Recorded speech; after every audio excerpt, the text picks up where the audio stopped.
ಇತಿಹಾಸ ಅಂದ್ರೆ ಬರೀ ಸಿಕ್ಕಿದ ವಿಷಯಗಳ ಬಗ್ಗೆ ಮಾತಾಡೋದು ಮಾತ್ರ ಅಲ್ಲ, ಕಾಣೆ ಆಗಿರೋ ವಿಷಯದ ಬಗ್ಗೆನೂ ಮಾತಾಡ್ಬೇಕಾಗುತ್ತೆ. ಜಗತ್ತಿನಾದ್ಯಂತ ಮಹಾರಾಜರು ನೆನಪಿಗೋಸ್ಕರ ಸಮಾಧಿಗಳನ್ನ ಕಟ್ಟಿಸ್ತಾ ಇದ್ರು. ಮುಘಲರು ತಾಜ್ ಮಹಲ್ನ ಕಟ್ಸಿದ್ರು, ಈಜಿಪ್ಟ್ ರಾಜರು ಪಿರಮಿಡ್ನ ಕಟ್ಸಿದ್ರು, ಅವ್ರ ದೇಹಗಳನ್ನ ರಕ್ಷಿಸ್ಕೊಳ್ಳೋಕೆ. ಅವ್ರು ಯಾವಾಗ ಸತ್ತಿದ್ದು ಅನ್ನೋದೆಲ್ಲಾನು ಇತಿಹಾಸ ಬರ್ದಿದೆ. ಆದ್ರೆ ದಕ್ಷಿಣ ಭಾರತದಲ್ಲಿ ಭೂಮಿ ಮತ್ತು ಸಮುದ್ರನ ಆಳಿರೋ ಒಬ್ಬ ರಾಜ ಇದ್ದ. ಅವನೇ ರಾಜ ಚೋಳ. ಅವನು ಪ್ರತಿ ಸೈನಿಕರ ಹೆಸರನ್ನು ದಾಖಲಿಸ್ತಾ ಇದ್ದ. ದೇವಸ್ಥಾನದಲ್ಲಿ ಇಟ್ಟಿರೋ ಪ್ರತಿ ಗ್ರಾಮ್ ಚಿನ್ನನೂ ಲೆಕ್ಕ ಇಡ್ತಾ ಇದ್ದ.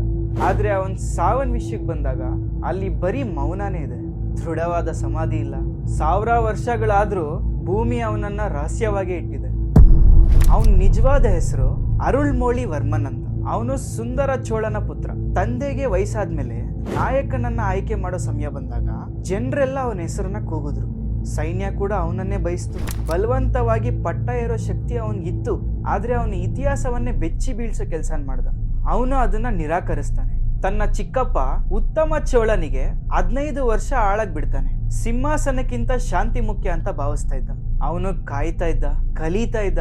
ಹಾಗೆ ಕಾಯೋದ್ರಿಂದಾನೇ ತನ್ನ ಜನರನ್ನ ಗೃಹ ಯುದ್ಧದಿಂದ ಉಳಿಸ್ತಾನೆ. ಕ್ರಿಸ್ತಶಕ 985ರಲ್ಲಿ ಅರುಳ್ಮೋಳಿ ಕೊನೆಗೂ ರಾಜ ಚೋಳ ಆಗ್ತಾನೆ. ಅವನು ಕುರುಡು ಯುದ್ಧ ಮಾಡ್ತಾ ಇರಲಿಲ್ಲ, ಒಂದೊಂದಾಗಿ ರಾಜ್ಯಗಳನ್ನ ಗೆಲ್ತಾನೆ ಬರ್ತಾನೆ. ಪಾಂಡ್ಯ, ಚೇರರು, ಪಶ್ಚಿಮ ಗಂಗರು, ದಕ್ಷಿಣ ಭಾರತ ಒಂದಾಯ್ತು. ಇದನ್ನೆಲ್ಲ ಗೆದ್ಮೇಲೆ ರಾಜ ಚೋಳ ಒಂದು ವಿಚಿತ್ರ ಕೆಲಸ ಮಾಡ್ತಾನೆ. ಸಾಮಾನ್ಯವಾಗಿ ಎಲ್ಲಾ ರಾಜರು ಸೋತವ್ರ ಹೆಸರನ್ನ ಅಲ್ಲೇ ಅಳ್ಸಾಕ್ತಾರೆ. ಆದ್ರೆ ಇವನೇನ್ ಮಾಡ್ತಾನೆ ಅಂದ್ರೆ ಕಲ್ಲಲ್ಲಿ ಅವ್ರ ಹೆಸರುಗಳನ್ನ ಕೆತ್ತಿಸ್ತಾನೆ. ಅವಮಾನ ಮಾಡಕ್ಕಲ್ಲ, ಇತಿಹಾಸದಲ್ಲಿ ಅವ್ರ ಹೆಸರು ಕೊನೆವರೆಗೂ ಉಳಿಲಿ ಅಂತ. ಹಾಗೆ ರಾಜ ಸಮುದ್ರದ ಕಡೆ ನೋಡ್ತಾನೆ. ಭೂಮಿ ಮಾತ್ರ ಸಾಲಲ್ಲ ಅಂತ ಅವನು ಮುಂಚೆನೆ ಗೊತ್ತಿತ್ತು.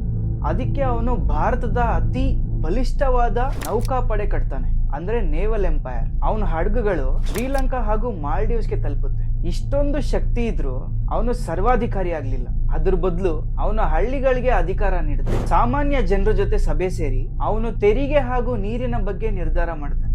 ರಾಜರ ಕಾಲದಲ್ಲೇ ಅವನು ಪ್ರಜಾಪ್ರಭುತ್ವದ ದಾರಿ ಹಿಡಿತಾನೆ. ಕೇಳಿಸ್ಕೊಳ್ಳೋ ಗುಣ ಹೊಂದಿದ್ದ ಮಹಾನ್ ರಾಜ ಆಗಿದ್ದ. ಕ್ರಿಸ್ತಶಕ 1010ರಲ್ಲಿ ಬೃಹದೀಶ್ವರ ದೇವಾಲಯನ ಪೂರ್ಣಗೊಳಿಸ್ತಾನೆ.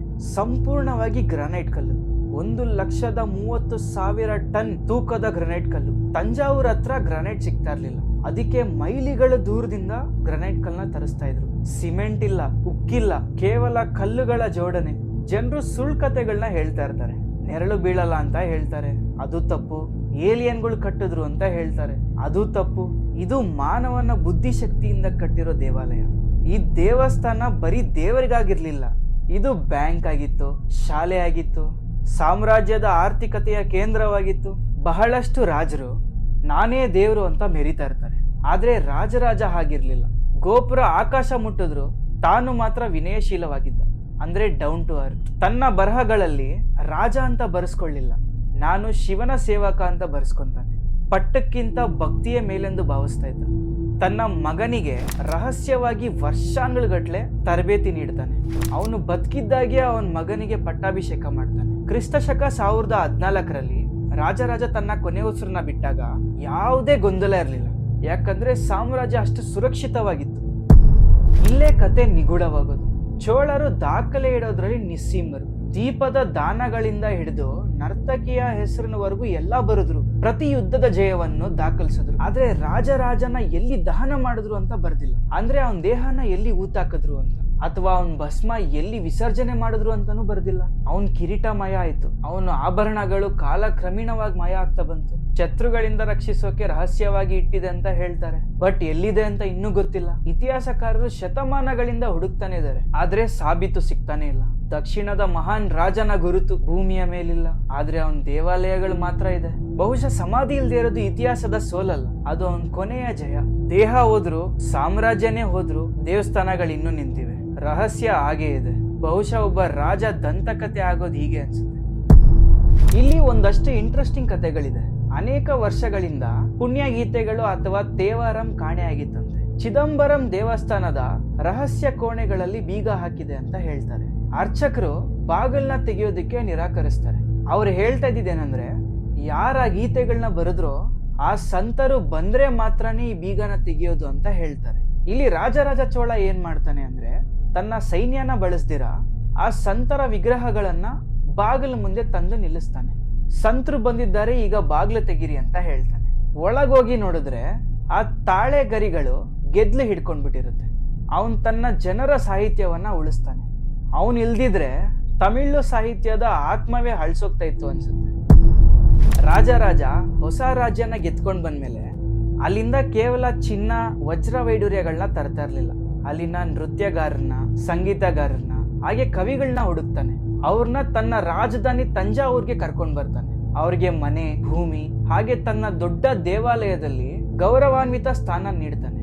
ಅವನು ಯುದ್ಧದ ನಗರನ ಕಲೆಯ ನಗರವಾಗಿ ಬದಲಾಯಿಸ್ತಾನೆ. ಸಾಮ್ರಾಜ್ಯಗಳು ಅಳಿಸೋಗ್ಬೋದು, ಆದ್ರೆ ಸಂಸ್ಕೃತಿ ಶಾಶ್ವತ ಇರುತ್ತೆ ಅಂತ ನಂಬಿರ್ತಾನೆ.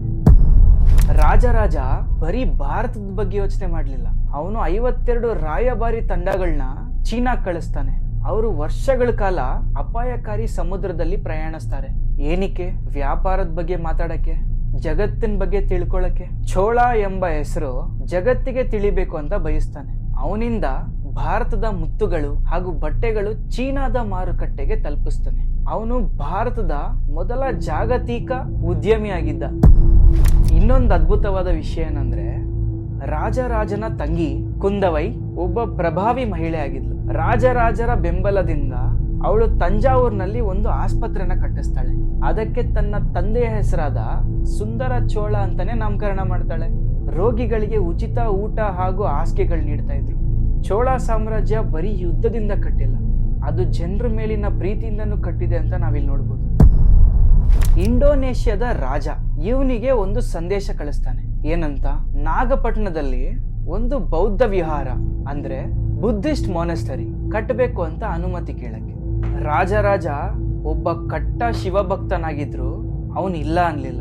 ಅವನು ಆನೆಮಂಗಲಂ ಎಂಬ ಇಡೀ ಗ್ರಾಮವನ್ನೇ ಆ ಬೌದ್ಧ ವಿಹಾರಕ್ಕೆ ದಾನವಾಗಿ ನೀಡ್ತಾನೆ. ಅದನ್ನ ಕಟ್ಟಕ್ ಸಹಾಯ ಕೂಡ ಮಾಡ್ತಾನೆ. ಎಲ್ಲಾ ಧರ್ಮಗಳನ್ನು ಗೌರವಿಸೋದೇ ರಾಜನ ಧರ್ಮ ಅಂತ ನಂಬಿರ್ತಾನೆ. ಇದನ್ನ ಬಿಟ್ಟು ನಿಮ್ಗೇನಾದ್ರೂ ಗೊತ್ತಿದ್ರೆ ಕಮೆಂಟ್ ಅಲ್ಲಿ ತಿಳಿಸಿ. ಜನ ಕಾಯ್ತಾ ಇರ್ತಾರೆ, ನಾನು ಕಾಯ್ತಾ ಇರ್ತೀನಿ. ಮುಂದಿನ ವಿಡಿಯೋದಲ್ಲಿ ಹೊಸ ವಿಷಯದ ಬಗ್ಗೆ ಮಾತಾಡೋಣ ಅಂತ ಇವತ್ತಿನ ವಿಡಿಯೋ ಇಲ್ಲಿಗೆ ಮುಗಿಸೋಣ. ನಮಸ್ಕಾರ.